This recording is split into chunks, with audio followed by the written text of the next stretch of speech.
UP board class 10th का Hindi chapter number 2 है ममता गद्य खंड से। इसमें हम देखेंगे जीवन परिचय एवं कृतियाँ जयशंकर प्रसाद जी के बारे में।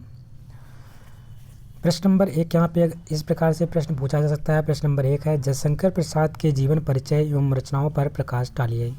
या आपसे इस प्रकार से प्रश्न पूछे जा सकते हैं, जयशंकर प्रसाद का जीवन परिचय दीजिए एवं उनकी एक रचना का नाम लिखिए। और ये हमेशा हर पेपर में पूछा ही जाता है, इसलिए जिस प्रकार से यहाँ पे कराया जा रहा है क्वेश्चन उसको एज इट इज़ याद कर लीजिएगा।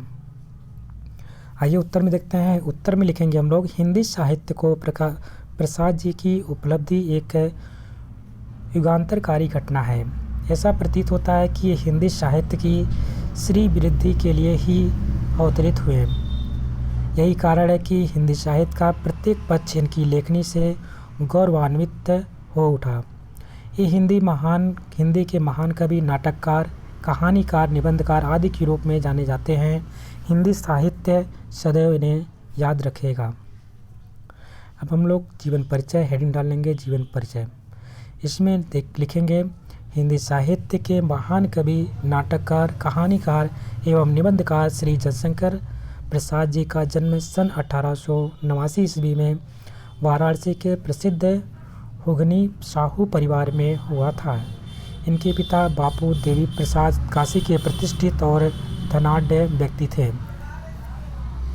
इनकी प्रारंभिक शिक्षा घर पर ही हुई तथा स्वाध्याय से ही इन्होंने अंग्रेजी, संस्कृत, उर्दू और फारसी का श्रेष्ठ ज्ञान प्राप्त किया और साथ ही वेद, पुराण, इतिहास, दर्शन आदि का भी गहन अध्ययन किया। माता पिता तथा बड़े भाई की मृत्यु हो जाने पर इन्होंने व्यवसाय और परिवार का उत्तरदायित्व संभाला ही था कि युवावस्था से पूर्व ही भाभी और एक के बाद दूसरी पत्नी की मृत्यु से इनके ऊपर विपत्तियों का पहाड़ टूट पड़ा। फलतः वैभव के पालने में झूलता इनका परिवार ऋण के बोझ में दब गया। इनको विषम परिस्थितियों से जीवन भर संघर्ष करना पड़ा, लेकिन इन्होंने हार नहीं मानी और निरंतर साहित्य सेवा में लगे रहे। क्रमशः प्रसाद जी का शरीर चिंताओं से जर्जर हो गया। अंततः ये क्षय रोग से ग्रस्त हो गए। 14 नवंबर सन 1937 ईस्वी को केवल 48 वर्ष की आयु में हिंदी साहित्याकाश में रिक्तता उत्पन्न करते हुए इन्होंने इस संसार से विदा ली। इनकी जो कृतियाँ हैं हेडिंग डालेंगे कृतियाँ। इसमें लिखेंगे, प्रसाद जी ने काव्य, नाटक, कहानी, उपन्यास और निबंधों की रचना की। इनकी प्रमुख कृतियों का विवरण निम्नलिखित है। जैसे कि नाटक की अगर बात करते हैं, इनका नाटक था स्कंदगुप्त, अजातशत्रु, चंद्रगुप्त, विशाख, ध्रुवस्वामिनी, कामना, राज्यश्री, जन्मेजय का नागयज्ञ, करुणालय, एक घूंट यहाँ पे लिख लीजिएगा, ठीक है। सज्जन, कल्याणी, परिणय आदि इनकी प्रसिद्ध नाटक हैं। प्रसाद जी के नाटकों से भारतीय और पाश्चात्य नाट्य कला का सुंदर समन्वय है। इनके नाटकों में राष्ट्र के गौरव में इतिहास का सजीव वर्णन हुआ है। कहानी की बात करते हैं तो इसमें लिखेंगे, संग्रह, छाया, प्रतिध्वनि, आकाशदीप तथा इंद्रजाल प्रसाद की कहानियों के संग्रह हैं। इनकी कहानियों में मानव मूल्य और भावनाओं का काव्यमय चित्रण हुआ है। उपन्यास इंपॉर्टेंट है, उपन्यास जरूर लिख लीजिएगा इनके। इसमें लिखेंगे, कंकाल, तितली और इरावती आपकी अपूर्ण रह गई थी, ये पूर्ण नहीं हुई थी। प्रसाद जी ने अपने इन उपन्यासों में जीवन की वास्तविकता का आदर्शोन्मुख चित्रण किया है। निबंध संग्रह में लिखेंगे, काव्य कला तथा अन्य निबंध। इस निबंध संग्रह में प्रसाद जी के गंभीर चिंतन तथा साहित्य संबंधी स्वस्थ दृष्टिकोण की अभिव्यक्ति हुई है। काव्य में लिखेंगे, कामायनी जो कि एक महाकाव्य है, आंसू, झरना, लहर आदि प्रसिद्ध काव्य है। कामायनी श्रेष्ठ छायावादी महाकाव्य है और कामायनी बहुत ही इम्पोर्टेंट है। और लास्ट की हेडिंग हमारी पड़ती है साहित्य में स्थान। इसमें लिखेंगे प्रसाद जी छायावादी युग के जनक तथा युग प्रवर्तक, रचनाकार और बहुमुखी प्रतिभा के कारण इन्होंने मौलिक नाटक, श्रेष्ठ कहानियाँ, उत्कृष्ट निबंध और उपन्यास लिखकर हिंदी साहित्य के कोश की श्री वृद्धि की। आधुनिक हिंदी के मूर्धन्य साहित्यकारों में प्रसाद जी का विशिष्ट स्थान है। आचार्य नंद दुलारे वाजपेयी के शब्दों में भारत के गिने गिने श्रेष्ठ साहित्यकार में प्रसाद जी का स्थान सदैव ऊंचा रहेगा। इनके विषय में किसी कवि ने उचित ही कहा है, सदियों तक साहित्य नहीं या समझ सकेगा, तुम मानव थे या मानवता के काव्य थे। अब हम लोग कुछ व्याकरण के प्रश्न देखेंगे। प्रश्न नंबर 1 है, निम्नलिखित में से उपसर्ग और प्रत्यय से बने शब्दों को अलग अलग छांटिए तथा उनसे उपसर्ग और प्रत्यय को अलग कीजिए। जैसे यहाँ पे शब्द दे रखा है, व्यथित, दुश्चिंता, पीलापन, अनर्थ, मंत्रित्व, भारतीय, पंचवर्गीय, उपदेश, विरक्त, अतिथि, आजीवन, अनंत। तो इस प्रकार से आपको लिख लेना है। यहाँ पे शब्द आपके रहेंगे, यहाँ पे उपसर्ग है और यहाँ पे प्रत्यय युक्त शब्द है और ये प्रत्यय यहाँ पे अलग करना, ठीक है। तो यहाँ पे जो है उपसर्ग वाले जो शब्द है वो पहले ये सब निकाल लेंगे। तो यहाँ पे है दुश्चिंता, अनर्थ, उपदेश, विरक्त, अतिथि और आजीवन। इन सब में आपको देखना है कौन सा उपसर्ग लगा है। तो पहले में है दुस उपसर्ग है, अनर्थ में अन उपसर्ग है, उपदेश में उपसर्ग है, विरक्त में बी उपसर्ग लगा है, अतिथि में अ उपसर्ग है और आजीवन में बड़ा आ उपसर्ग है।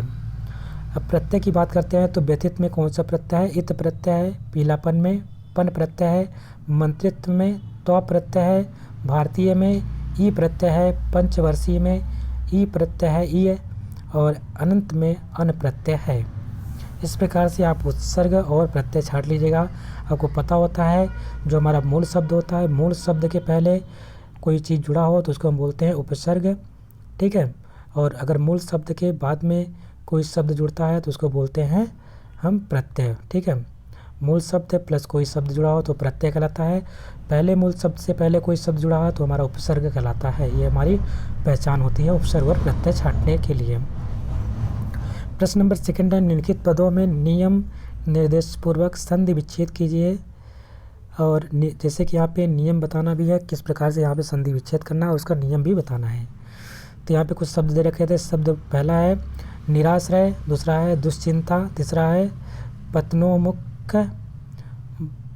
भग्नावेश, दीपालोक और हताश और अश्वारोही। पहला यहाँ पे पद दे रखा है निराश्रय। निराश्रय का अगर हम संधि विच्छेद करेंगे तो क्या बनेगा, नी प्लस आश्रय। और ये नियम है कैसा है, ये हमारा विसर्ग संधि प्लस आ मिलकर के बना है रा। तो ये निराश्रय, इस प्रकार से इसका नियम है। सेकंड अगर बात करते हैं दुश्चिंता की, दुश्चिंता में आपका दुष प्लस से चिंता, ये संधि विच्छेद हो गया। इसमें सा और चा मिलके बनते हैं सच, आधा सा और चा बनता है। पतनो उन्मुख में अगर पतनो उन्मुख की बात करते हैं तो इसमें पतन प्लस उन्मुख हो जाएगा इसका संधि विच्छेद। इसमें आ प्लस उ मिलकर के ओ बनाते हैं, ये हमारा नियम है। भग्नावशेष की बात करते हैं तो भग्न प्लस अवशेष, इन दो शब्दों से मिलकर बना है, यानी कि इसका संधि विच्छेद भग्न प्लस अवशेष हो जाएगा। और यहाँ पे जो नियम है वो आ प्लस आ बन के बड़ा आ बन रहा है। दीपालोक की बात करते हैं तो दीप प्लस आलोक, और ये अभी हमारा आ प्लस बड़ा आ मिलकर के बड़ा आ बन रहा है। हताश में देखते हैं तो हत प्लस आ से ये हो जाएगा संधि विच्छेद, और इसमें आ प्लस आ मिलकर ये भी बड़ा आ बना रहा है। अश्व प्लस आरोही, अश्वारोही में अश्व प्लस आरोही, आ प्लस आ मिलकर बड़ा आ बना रहे हैं। इस प्रकार से ये नियम है, इसको भी आप याद कर लीजिएगा। प्रश्न नंबर 3 है, लिखित पदों का नाम सहित समास विग्रह कीजिए।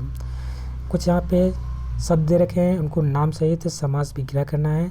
जैसे कि पहला शब्द है कंटक शयन, दूसरा है दुर्गपति, तीसरा है अनर्थ, तीसरा है चौथा है तृण गुल्म, चौथा है वंशधार, पांचवा शीतकाल, आजीवन, अनंत और अष्टकोण। तो ये हमारे सब पद हो जाएंगे। पहला पद है और इसका इधर समास विग्रह दे रखा है और ये समास का नाम दे रखा है।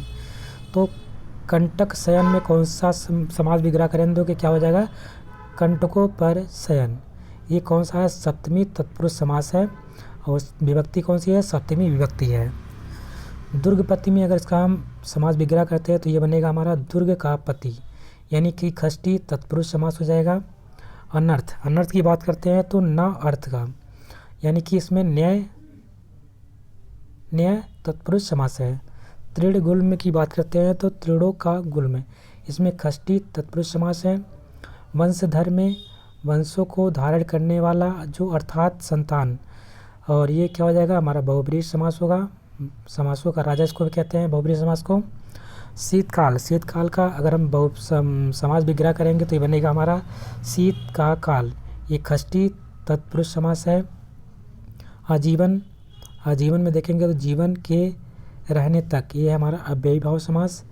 अनंत, ना अंत, ये हो गया न्याय तत्पुरुष समास। अष्टकोण, अष्टकोण में देखेंगे तो ये हमारा द्विगु समास कहलाता है। द्विगु समास में यानी कि पहला शब्द क्या होता है, संख्यावाची शब्द होता है। यहाँ पे अष्ट की बात करते हैं यानी कि 8 हो गया, 8 कोणों का समूह, ये हमारा संख्यावाची हो गया, इसलिए इसमें क्या होगा, द्विगु समास होगा। ठीक है, सो इसी के साथ ये चैप्टर कंप्लीट होता है। आशा करते हैं आपको जीवन परिचय और ये जो व्याकरण के कुछ क्वेश्चन थे वो पसंद आए होंगे। यदि आपको पसंद आए हैं तो उसको लाइक करिएगा, वीडियो को ज़्यादा से ज़्यादा शेयर करिएगा और चैनल पे नए होंगे तो चैनल को सब्सक्राइब भी कर लीजिएगा। मिलते हैं एक नए वीडियो में, तब तक के लिए नमस्कार, जय हिंद।